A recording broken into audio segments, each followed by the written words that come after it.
there. And this is the United States, the home of freedom and democracy. So, any other comments from our panel, Ms. Zimmerman? Yes.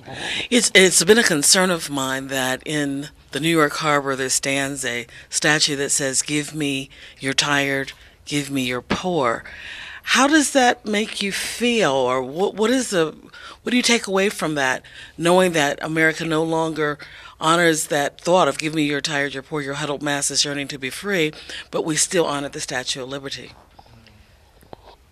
Ms. Cardenas? I think it's very interesting that you bring that point because I remember growing up, my parents always used to say, like, United States is the land of opportunities, the land of freedom. If you work hard, if you get ahead, you will do great things. And education for us was one of the things that was pushed entirely. It's like you do your homework first and then you go out.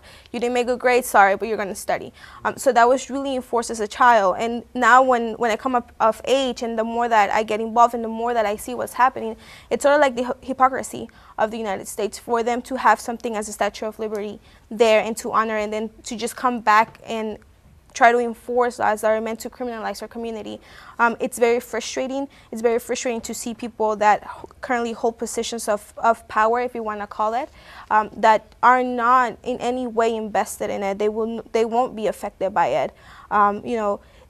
Their concern is more, how do I get my votes and how do I secure my position, and then whatever happens, happens, because I don't have to deal with it. One of the things that I put out there is, sometimes as a society we don't tend to look at things that affect us.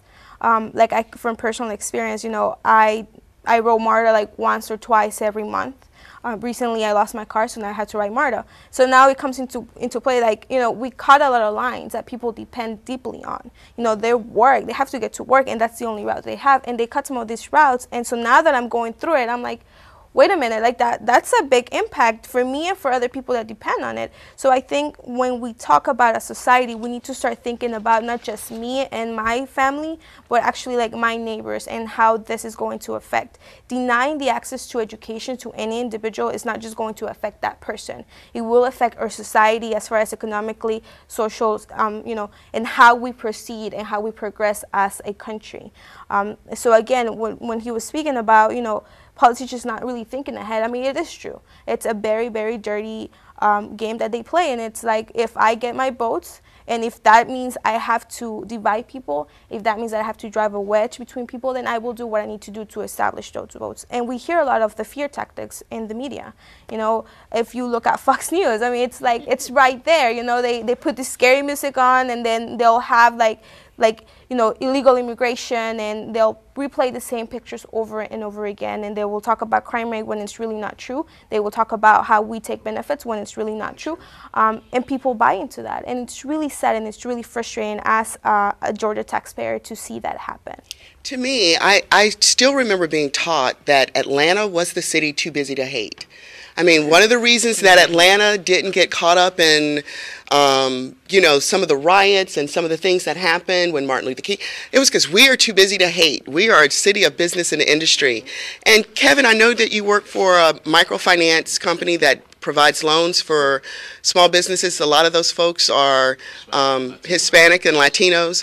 What do you say? That is Atlanta no longer too busy to hate, or? I think Atlanta is probably just too busy, period. I think, the point that I would like to make is that, you're dealing with two issues here. You're dealing with illegal immigration with those that are crossing the borders from wherever that may be, and you're dealing with those that are here. So I think there are two distinct problems that we have to address, when we think about that. I think that if you look at the history of African Americans in this country and how we were systematically disenfranchised over the years, my question would be, ultimately, when we received our civil rights through, peaceful protest and then through legislation, I think that's the key to solving this problem. Anything in this country, has to be resolved through legislation. That's just how this country is set up. So I would like to ask a question to Maria, to the extent that, have there been any sort of collaborations with African American legislatures on, different types of legislation that we can try to pass and enact that would try to help alleviate this problem, or at least address this problem?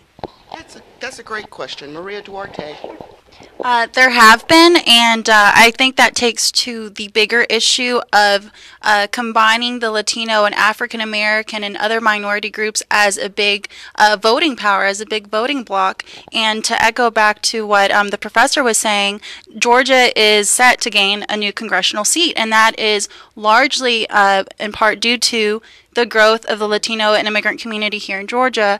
And I think we did do a lot of work with the African American community as far as census outreach and getting our community counted, so that way we can demonstrate the power that we have as an electorate and then become a real, a real threat, I guess I should say, a real force to elected officials to kind of get them rethinking their rhetoric and looking at Latinos and blacks and other minority communities as voters.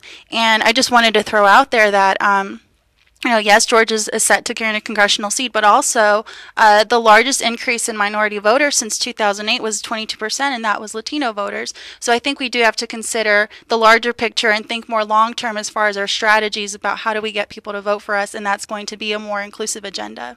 Which really makes you think, because as politicians want those votes, they're thinking short term. The Latino community is not going to stop growing. Their median age